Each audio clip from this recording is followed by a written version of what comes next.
کہ زوجہ رسول جنگ جمل میں انہوں نے راہبری کی، باقاعدہ جنگ کی علی علیہ السلام کے ساتھ.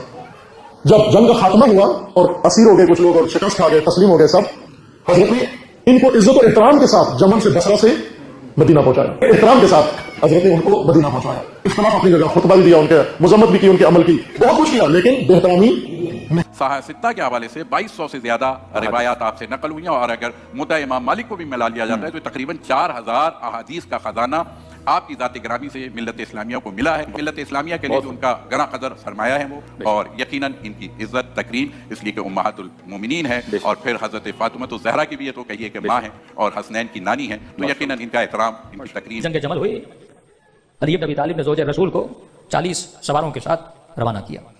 آدھے راستے میں اپنے بھائی سے شکایت کی، محمد ابن ابی بکر، کہا کہ علی نے میرا احترام نہیں کیا. کہا کیوں؟ کہا میں نبی کی بیوی تھی، مجھے مردوں کے ساتھ بھیجا، اچھا ہوتا کہ مجھے عورتوں کے ساتھ بھیجتا. تو بھائی نے کہا علی کو پتا ہے کس طرح ادب کرنا ہے، احترام کرنا ہے، علی سے ناراض ہونے کی ضرورت نہیں ہے. صرف نکاح ان سے حرام اور ان کی تعظیم لازم. عزیزان گرامی، وہ بھی جنہوں نے مولا کائنات کے ساتھ جنگ کی، مولا کی جو روش ہے وہ یہ ہے کہ انہیں مدینہ بھیجا 40 سواروں کے ساتھ، اور وہاں پہنچنے کے بعد جب انہوں نے گلہ کیا کہ علی نے مجھے مردوں کے ساتھ بھیجا ہے، تو وہ سوار نقاب ہٹا دیتے ہیں، اور جب نقاب ہٹاتے ہیں تو وہ 40 عورتیں تھیں جو انہیں لے کر آئی تھیں. ام المومنین کا تعلق ہے. ام المومنین عائشہ رسول کریم کی زوجہ ہونے کے ناطے ہماری آنکھوں پر ان کے قدم. سب سے پہلے تو ام المومنین جناب عائشہ کی خدمت میں میرا سلام. اللہ اللہ اللہ. دیکھیے، آپ ناراض ہوں، میرے لوگ ناراض ہوں، مجھے اس کی کوئی پرواہ نہیں. تو اب اس ماں کی عظمت یہ ہے کہ ان پر کسی رسول اللہ صلی اللہ علیہ وآلہ وسلم کے علاوہ کائنات میں کسی کا حکم ان پر نہیں چل سکتا. ان کے علاوہ ان پر کسی کا حکم نہیں، نہ کسی امام کا، نہ کسی خلیفہ کا، نہ کسی حاکم کا، نہ کسی شخص کا. یہ وہ ہیں کہ جن کے صرف اور صرف احترام تم پر فرض ہے. لہذا میرا رب نے جو کچھ کہا ہے وہ ان کو میرا سلام. ارے سبحان اللہ علامہ صاحب، سبحان اللہ سبحان اللہ سبحان اللہ، ماشاء اللہ ماشاء اللہ ماشاء اللہ ماشاء اللہ. یہ جو فرماتے ہیں کہ جب جنگ جمل ہوئی، مولوی علیہ السلام نے نا عائشہ کو معاف کر دیا تھا، تو اس کا کیا جواب ہے؟ اس کا جواب دے تو بڑی مہربانی. معاف نہیں کیا ہے، کہاں معاف کیا ہے؟ وہ دیکھیں، جو بھی ادعا کیا جاتا ہے کہ کسی کو معاف کیا، وہ دلیل لے کے آنا. امیر المؤمنین علیہ السلام، یہ شیعوں میں بھی مشہور ہو گیا کہ امیر، یہ جو آپ کے ایران سے طالب علم واپس لے کے آتے ہیں کہ امیر المؤمنین علیہ السلام نے جنگ جمل کے بعد عائشہ کا احترام کیا. کوئی احترام نہیں کیا، بلکہ امیر المؤمنین علیہ السلام، میں آپ کو دکھاتا ہوں، ان کی اپنی کتب میں ہے کہ امیر المؤمنین علیہ السلام نے عائشہ کو پوری طرح ڈانٹا ہے، اس کو گالی بھی دی ہے ملعون کو. میں ان کو دکھاتا ہوں ابھی ان کے کتب میں سے. تو اب جو تھی وہ دکھاتا ہوں، ابھی کتاب آپ کو دکھاتا ہوں، مصنف ابن شیبہ میں موجود. عزیزو، یہ کتاب ہے کتاب المصنف الاحادیث والآثار، تالیف ابن ابی شیبہ الکوفی، ابن ابی شیبہ الکوفی، الجزء السابع، طبع دار التاج. یہاں پہ ملاحظہ فرمائیے صفحہ نمبر 545، کتاب مصنف ابن ابی شیبہ میں. حدیث میں نے کہا، میں آپ کو سناؤں گا. کہتے ہیں کہ وہ عمری لوگوں نے مشہور کرایا کہ امیر المؤمنین علیہ السلام نے جنگ بصرہ کے بعد، جنگ جمل کے بعد عائشہ کی انہوں نے بڑی عزت کی، ان کو معافی بھی دی. یہ جھوٹ ہے. امیر المؤمنین علیہ السلام نے خود کچھ مصالح کے بنا پر عائشہ کو سزا نہیں دی اس دنیا میں. اس کا مطلب یہ نہیں کہ ان کو معاف کیا ہے یا ان کو عزت و احترام کیا ہے. اور یہ بات اب شیعوں میں بھی مشہور ہو گیا کہ یہ کون شیعہ اس بات کو دہراتے ہیں، کون اس بات کی مشہوری کراتے ہیں؟ یہ آپ کے علماء جو قم ساتھ کہ امیر المؤمنین علیہ السلام نے جنگ بصرہ کے بعد عائشہ کی انہوں نے عزت کی ہے، ان کو احترام کیا ہے. یہ سب تہمت ہے، جھوٹ ہے. موجودہ جو عمری مؤرخین ہیں ان باتوں کو وہ لکھتے ہیں اپنی کتب میں، مثلا سید قطب ایسے جیسے لوگ ہیں، اور پھر شیعہ علماء ان کتب کا فارسی میں ترجمہ کرتے ہیں، پڑھتے ہیں، اور وہ لوگوں میں مشہور ہو جاتی ہے. یہ صفحہ نمبر 545 میں حدیث رقم ہے 37880 میں. احنف بن قیس روایت کرتا ہے، لما ظہر علی علیہ السلام علی اہل البصرہ، جب امیر المؤمنین علیہ السلام اہل بصرہ پر یعنی عائشہ کے لشکر پر جنگ جمل میں پیروز ہو گئے، فاتح ہو گئے، ارسل الی عائشہ، انہوں نے عائشہ کو پیغام بھیج دیا، عائشہ کو یہ فرمان بھیج دیا، ارجعی الی المدینہ و الی بیتک، تم یہاں سے نکل جاؤ، بھاگ جاؤ، نکل جاؤ، واپس جاؤ اپنے گھر میں، مدینے میں جاؤ، چلی جاؤ. قال فابت، انہوں نے کہا، عائشہ نے ابا کیا، عائشہ نے منع کیا. عائشہ نے کہا میں نہیں جاؤں، میں نہیں جاتی، میں مدینہ نہیں جاتی، میں یہیں پہ. عائشہ وہ بھی بہت ٹینک بنا کے آ گئی تھی نا، وہ جنگ جمل پہ چڑھ کے وہ پورا اس پہ لوہا چڑھا کے جنگ جمل میں پہنچ گئی تھی. کہانی اس کی کافی مشہور ہے. اچھا، قال فعاد الیہ الرسول، امیر المؤمنین علیہ السلام نے اس میسنجر کو، پیغام لانے والے شخص کو دوبارہ بھیجا کہ تم پیغام پھر لے کے جاؤ. واللہ لترجعن او لابعثن الیک نسوة من بکر بن وائل معہن، یہ دمہن خطا ہے، معہن شفار حداد یاخذنک بها. امیر المؤمنین علیہ السلام نے کہا کہ خدا کی قسم تو مدینہ واپس چلی جا، اگر نہیں جاتی تو میں قبیلہ بکر بن وائل کے عورتوں کو بھیج دوں گا، قبیلہ بکر بن وائل کو بھیج دوں گا، ان کے عورتوں کو. معہن شفار حداد، ان کے پاس جو ہے نا، اردو زبان میں بولتے ہیں پلاس. وہ مستری کے پاس پلاس نہیں ہوتا جس سے وہ سامان پکڑتے ہیں، لوہار مثلا کچھ پکڑتے ہیں، لوہار کے پاس پلاس ہوتا ہے، وہ پکڑنے کے لیے ہوتا ہے. وہ مثلا کوئی گرم چیز لوہار نے پکڑنا ہو، لوہے پہ کام کرنے والا آدمی، وہ لوہا بہت گرم ہوتا ہے، اس ہاتھ جل جاتے ہیں، تو وہ دور سے پکڑنے کے لیے وہ پلاس ہوتا ہے اس کے پاس. تو میں نسوی بنی وائل کو بھیج دوں گا، خواتین بھیجوں گا قبیلہ بنی وائل کے، ان کے پاس لوہار کے کیا ہوں گے، لوہار کے وہ پلاس ہوں گے. یاخذنک بها، وہ اسی لوہار کے پلاس سے تجھے پکڑ لیں گی، وہ تجھے اٹھا کے مار کے تجھے مدینہ بھیج دیں گے. فلما رأت ذلك خرج، جب عائشہ نے یہ دیکھا کہ اب تو بےزتی ہوگی، مجھے مار پڑے گی عورتوں کو بھیج دیں گے، وہ تو یہ سوچ رہی تھی کہ امیر المؤمنین علیہ الصلوۃ والسلام یہ تو مرد ہیں، یہ تو خود مجھے کبھی ہاتھ مجھ پہ نہیں اٹھائیں گے. اس کو تو پتا تھا عائشہ کو کہ یہ خود مجھ پہ ہاتھ نہیں اٹھائیں گے کبھی، اور ان کے جو ساتھ جو مرد لوگ ہیں ان کو بھی کہیں نہیں کہیں گے تو کہ مجھ پہ ہاتھ اٹھاؤ، مجھے کیسے زبردستی بھیج دے گا، نہیں بھیج سکتا مدینہ. تو اس نے یہ سوچ کر عائشہ نے کہا کہ میں نہیں جاتی مدینہ. تو امیر المؤمنین علیہ الصلوۃ والسلام نے اس کو یہ کہہ دیا. سمجھ میں آئی نا بات؟ یہ کتاب الفتوح ہے ابن عاصم کوفی کی، کتاب الفتوح ابن عاصم کوفی، متوفى سنہ 314، یعنی یہ بالکل ہمعصر تھا ابن جریر طبری کا، محمد ابن جریر طبری جو تفسیر طبری، تاریخ طبری کا مؤلف. جزء اول چھاپ دار الازواء بیروت لبنان میں کتاب چھپی ہے سنہ 1991 میں. یہاں پہ ملاحظہ فرمائیے ذکر دخول علی علیہ السلام علی عائشہ وما جرى بینہم من الکلام حین امرها بالانصراف الى المدینہ. جنگ جمل کے بعد عائشہ وہ ذلیل ہو گئی، تو وہ تو اسیر ہو گئی، تو اس کے بعد امیر المؤمنین علیہ الصلوۃ والسلام اور عائشہ کے درمیان کیا بات چلی ہے. یہ روایت کافی لمبی ہے. فدعا علی علیہ السلام ببغلۃ رسول اللہ صلی اللہ علیہ وآلہ وسلم فاستوى علیہا. رسول پاک امیر المؤمنین علیہ الصلوۃ والسلام نے رسول پاک صلی اللہ علیہ وآلہ وسلم کا جو خچر تھا اس کو ان کو منگوایا، بلایا، اور اس پہ وہ تشریف فرما ہو گئے. واقبل الی منزل عائشہ، اور عائشہ کو جہاں انہوں نے بھیجا تھا محمد بن ابو بکر کے ہاتھ، اس کے بھائی کے ہاتھ بھیجا تھا، وہاں پہ وہ چلے گئے امیر المؤمنین علیہ السلام.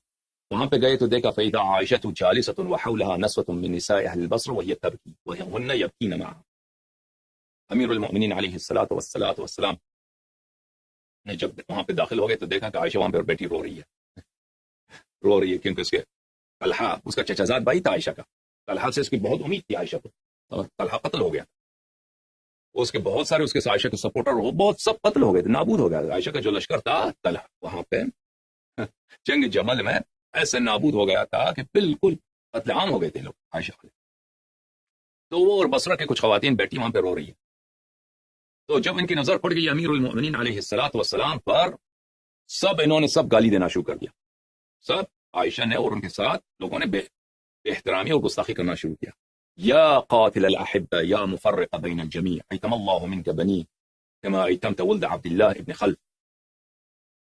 یہ چلانے لگی یہ خواتین عائشہ کے ساتھ کہ تم نے ہمارے احبہ کو قتل کیا ہے، تم خدا آپ کے بچوں کو یتیم کرے، آپ نے ہمارے بچوں کو یتیم کیا، اس طرح باتیں کی.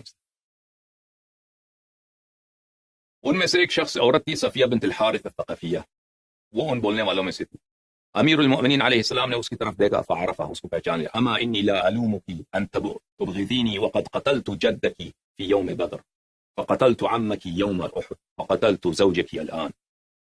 فرمایا امیر المؤمنین علیہ السلام میں تجھے ملامت نہیں کرتا کہ تو مجھے گستاخی کرے، کیونکہ میں نے تیرے دادا کو جنگ بدر میں نے اس کو جہنم بھیج دیا، اور اس کے دادا کے بعد تیرے باپ کو میں نے جنگ، اور تیرے چچے کو میں نے جنگ احد میں جہنم حاصل کر دیا، اور تیرے زوج کو، تیرے شوہر کو ابھی آج اس جنگ میں نے جہنم حاصل کیا. ولو كنت قاتل الأحبة كما تقولين لقتلت من في هذا البيت ومن في هذه الدار. اگر میں واقعا قاتل شخص ہوتا جیسے تو کہہ رہی تو میں بھی سب کو یہاں پہ میرے دشمن ہیں اور جنگ میں پکڑے گئے ہیں. آپ کمانڈر تو ہی بیٹی ہے جنگ کا عائشہ میں آپ سب لوگوں سب کا قتل کا حکم صادر کرتا. آپ سب کو بھی کوئی مشکل نہیں ہے. جنگ میں پکڑے گئے ہیں, جنگ میں آئے ہیں, وہ عورت ہی ہے. عائشہ عورت بھی ہو, جنگ میں کیوں آئی؟ امیر المؤمنین علیہ الصلوۃ والسلام سے جنگ کیوں کیا؟ تو اس کو میں قتل کا حکم دیتا. فاقبل علی علیہ السلام علی عائشہ.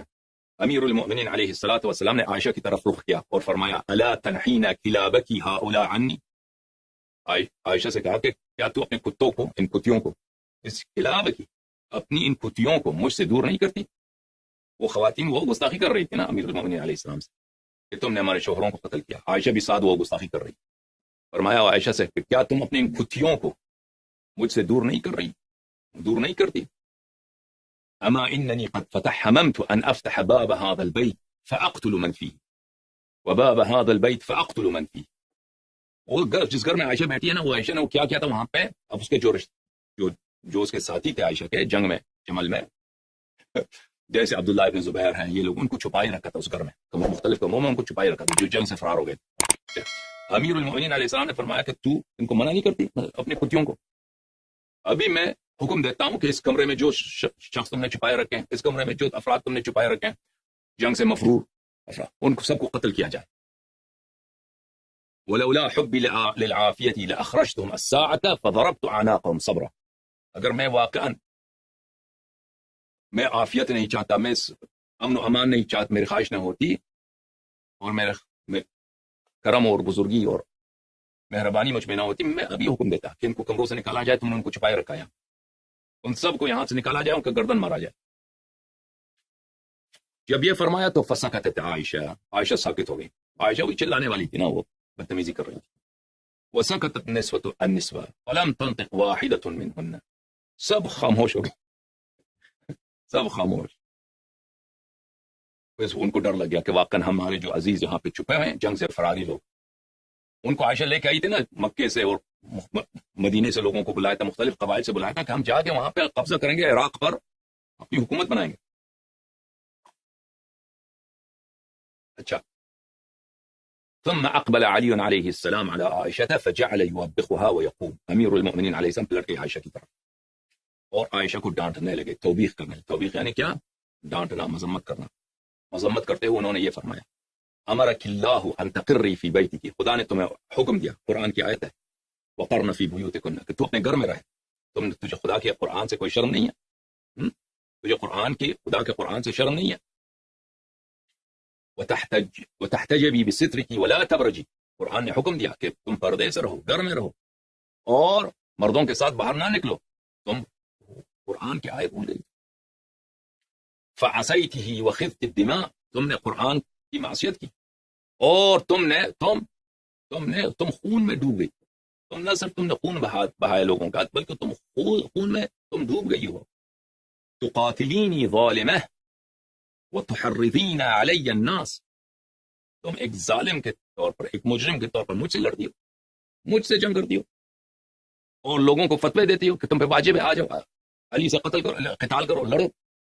لوگوں کو دعوت دیتے ہو, ان کو للکارتے ہو, پکارتی ہو, للکارتی ہو, فتوے دیتی ہو مجھ سے جنگ کرنے کے لیے.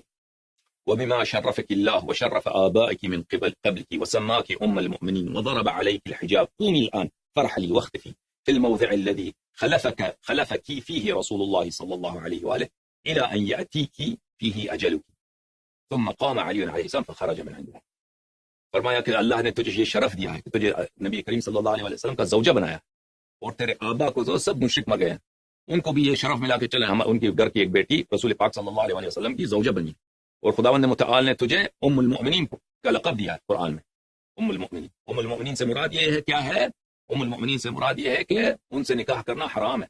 نکاح ان سے, جیسے آپ کو اپنی ماں سے نکاح نہیں کر سکتے, عائشہ سے کوئی مسلمان نکاح نہیں کر سکتی رسول پاک صلی اللہ علیہ وسلم کے بعد. اچھا, وضرب علیک الحجاب. خداوند متعال نے تجھ پر حجاب واجب فرمایا.